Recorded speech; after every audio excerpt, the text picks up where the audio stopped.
Drama serial मेरी जिंदगी है तू। क्या इरफान साहब की डेथ होने वाली है या फिर दादी इस दुनिया से जाने वाली है? तभी जाकर कामयाब और आरा एक होंगे या कोई और सिचुएशन बनने वाली है? आहर कमिंग एपिसोड्स में क्या होने वाला है फ्रेंड्स? अब इस ड्रामे के जस्ट 2 एपिसोड्स बाकी हैं और ये एपिसोड्स धमाकेदार होने वाली हैं, बहुत ज़बरदस्त। अगर जानना चाहते हैं कि इन 2 एपिसोड्स में क्या कुछ होने वाला है, कैसे ये मिलाप होने वाला है, तो वीडियो को लास्ट तक ज़रूर देखिएगा। और अगर चैनल पर न्यू है तो आपसे रिक्वेस्ट है, मज़ीद वीडियोस के लिए चैनल को ज़रूर सब्सक्राइब कर लीजिए, साथ ही बेल नोटिफिकेशन ज़रूर प्रेस कर दीजिए ताकि आने वाली हर वीडियो बहुत आसानी से देख सकें। इरफान साहब जो कि बेटी को बहुत चाहते थे, लेकिन बेटी के जाने के बाद उसी का दुख लिए बैठे हैं। तभी तो आज रोड पर गाड़ी चलाते हुए माइनर सा हार्ट अटैक आ गया। वो तो खुशकिस्मती कि यहाँ पर कामयाब के एक बंदे ने देख लिया, ऑफिस के एक मेंबर ने देखा और हॉस्पिटल ले आया और कामयाब को भी इन्फॉर्म कर दिया कि आपके ससुर इस तरह से रोड पर बेहोश पड़े थे। कामयाब जल्दी से हॉस्पिटल आया, उनका ट्रीटमेंट हुआ और ऐसे में इरफान साहब की जान तो बच गई, लेकिन गुस्सा अभी भी वैसे क्या वैसा कि वो कामयाब को देखना ही नहीं चाहते। अब आयरा भी यहाँ पर आई तो वो आयरा पर भी गुस्सा करते हैं। बिनीश से कहने लगे, इसे कमरे से निकाल दो, मैं नहीं देखना चाहता इसे, मैं जीऊँ या मरूँ, इसे कोई भी फर्क नहीं पड़ना चाहिए, इसको नहीं आना चाहिए, बाप की तबीयत खराब ना हो जाए। तभी तो आयरा बाप का एहसास करते हुए कमरे से बाहर निकल गई। अब कामयाब भी जो बाहर खड़ा था, तो जाकर आयरा अपने बाप के रवैये के लिए, उनकी तल्ख बातों के लिए कामयाब से माफ़ी मांगती है और कामयाब की शुक्रगुजार भी है कि उसने इस वक्त पर उसके बाप की जान बचा ली। वो तो फरिश्ता बनकर आया।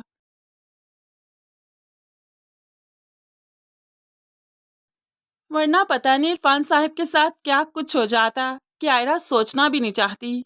ऐसे में बाप के रवैये से परेशान होकर आयरा अब कामयाब के साथ घर वापस जाना चाहती है, तो कामयाब कामयाब अचानक से फैसला कर लेता है, नहीं, अब तुम्हें वहाँ पर नहीं जाना चाहिए, तुम्हें अपने बाप के साथ रहना चाहिए, वो नाराज़ हैं तुमसे, मेरे से रिश्ता निभाकर क्या ही मिल रहा है तुम्हें, ना इधर की हो ना ही उधर की, तुम्हें क्या लगता है एक दिन तुम मुझे बदल पाओगी? एक दिन मैं वैसा ही कामयाब बन जाऊंगा जिस तरह तुम्हारे इश्क में था?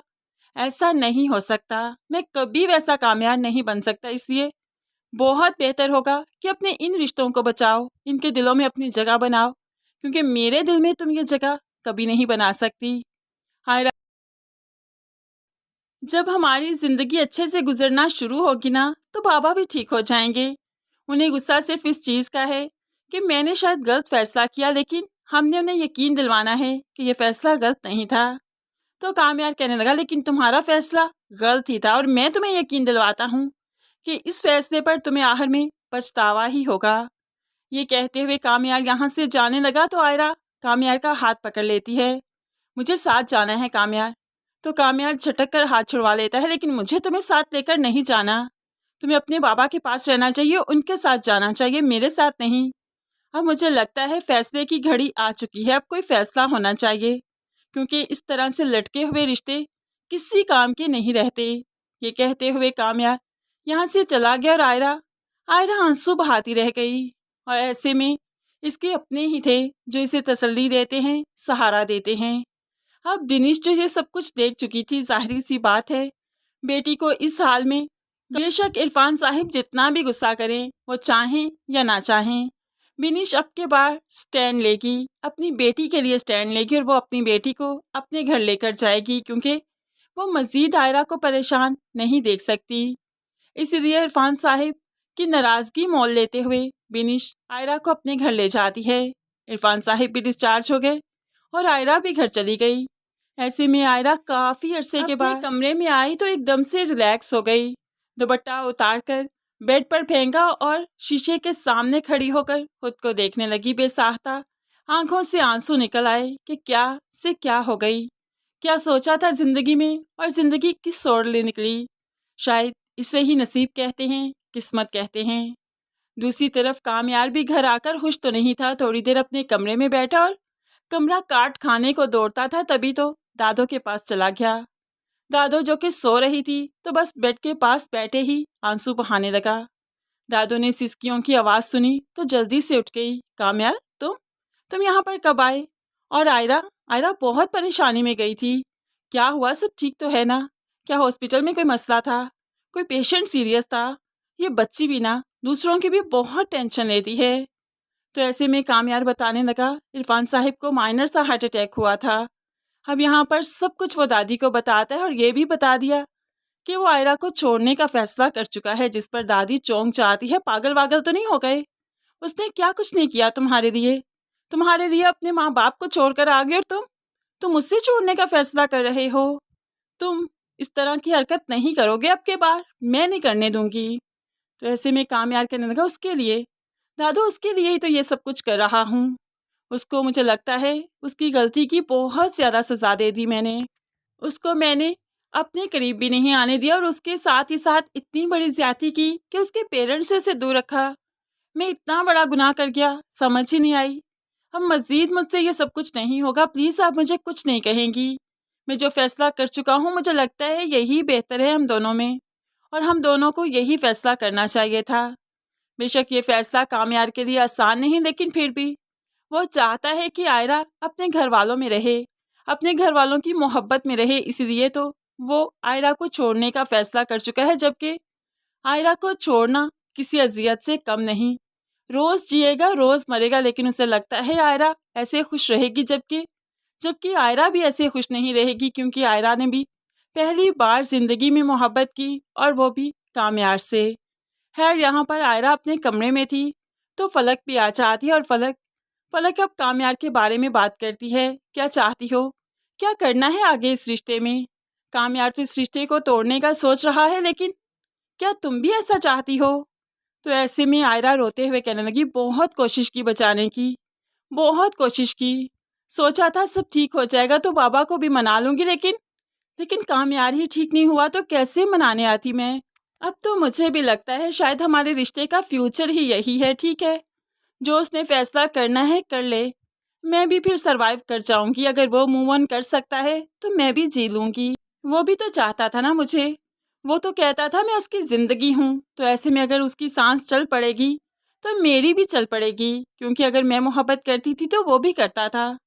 अब फलक जानती है कि दोनों एक दूसरे को शिद्दत से चाहते हैं, लेकिन पता नहीं ये बदगुमानियाँ किस तरह से इनके बीच से ख़त्म होंगी। तभी तो अब फलक इनके रिश्ते को मज़ीद एक मौका देना चाहती है। तभी तो इश्तियाक को वो कामयार के ऑफिस में भेज देती है, जहाँ पर जाकर वो कामयार से बात करता है। यार बताओ क्या मसला है, क्यों अपनी शादीशुदा ज़िंदगी को तोड़ने पर अटके हो, तुम क्यों ठीक नहीं हो जाते? तो ऐसे में कामयार कहने लगा, आयरा की खुशी के लिए सब कुछ जो कर रहा हूँ उसकी खुशी के लिए। मुझे लगता है वो मुझ जैसा बुरा इंसान डिज़र्व नहीं करती। अगर उसे लगता है कि वो मुझे बदल देगी तो नहीं, मैं नहीं बदल पा रहा।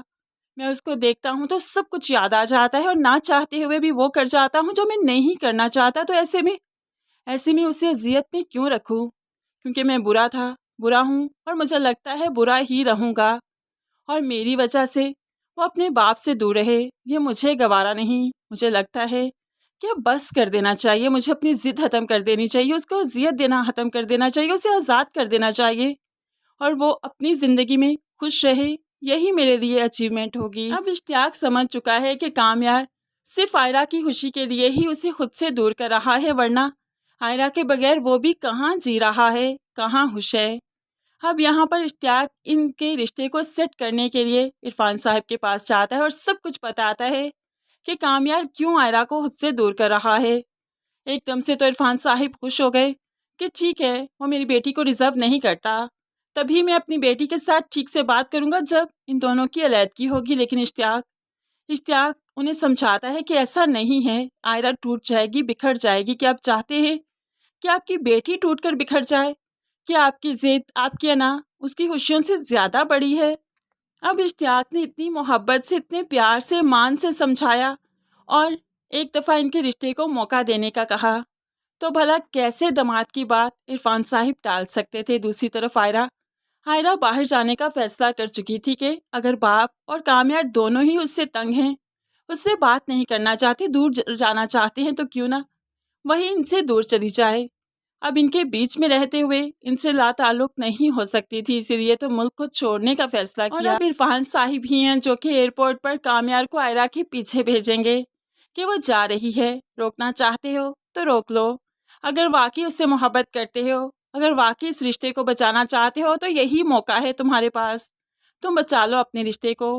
और अगर तुमने बचा लिया अपने रिश्ते को, आयरा खुश हो गई, तुम्हारे साथ जाने को तैयार हो गई, तो मैं भी खुश हूँ। उसको बता देना कि मैं अब नाराज़ नहीं हूँ। अब तो कामयाब काफ़ी खुश हो गया, क्योंकि वो आयरा को इसलिए छोड़ रहा था कि वो अपने बाप से मिल सके, अपने बाप के साथ रह सके। लेकिन जब बाप इस रिश्ते से खुश है तो भला कामयाब को कैसे खुशी नहीं होगी। वो भागते हुए आयरा को मनाने चाहता है, आयरा को रोकने चाहता है, और यहाँ पर ऐन वक्त पर वो पहुंच ही जाता है। अभी तक आयरा आयरा यहीं पर मौजूद थी कि कामयाब पहुंच के आयरा तो काफ़ी हैरान हो गई। लेकिन बाद में कामयाब सब कुछ बताता है जो कि इरफान साहिब ने उसे कहा और जो भी उसके दिल में था कि क्यों वो ये रिश्ता तोड़ना चाहता था। ऐसे में आयरा ने जब कामयाब की ये सोच देखी कि वो उसकी खुशी के लिए ही उससे दूर जाना चाहता था, तो बेसाहता फिर से रोने लगी। लेकिन अब रोने का नहीं, हंसने का वक्त है। तभी तो कामयाब और आयरा की ज़िंदगी में अब सिर्फ खुशियाँ आएंगी, क्योंकि कामयाब तो पहले ही सेट हो चुका था। कामयाब आयरा को खूब चाहता है और ऐसे में इरफान साहिब भी आयरा के साथ खुश हैं। उन्हें भी इस रिश्ते से कोई एतराज़ नहीं, यानी कि हर कोई खुश हो चुका है। तो फिर इस ड्रामे का हैप्पी एंड तो बनना ही था। हावर मुल्क से वापस जा रहा है क्योंकि वो जानता है वो आयरा और कामयाब के बीच में नहीं आ सकता, और फारिया को भी मुंह की खानी पड़ेगी। वो भी समझ जाएगी कि इन दोनों के अटूट रिश्ते को नहीं तोड़ा जा सकता। सो फाइनली आयरा और कामयाब एक हो जाएंगे। ड्रामे का हैप्पी एंड होगा जो कि ऑडियंस देखना चाहती है। तो फ्रेंड्स, कुछ इस तरह से ही इस ड्रामे की स्टोरी को आगे बढ़ाया जाएगा। सेकंड लास्ट और लास्ट एपिसोड्स में इस तरह की ही सिचुएशंस बनने वाली हैं। तो कैसी लगी फ्रेंड्स को आपको हमारी प्रेडिक्शन, ज़रूर नीचे कमेंट्स में अपनी कीमती राय का इजहार कीजिएगा। वीडियो अच्छी लगी लाइक और शेयर ज़रूर कर दीजिएगा, ताकि आने वाली हर वीडियो आप बहुत आसानी से देख सकें।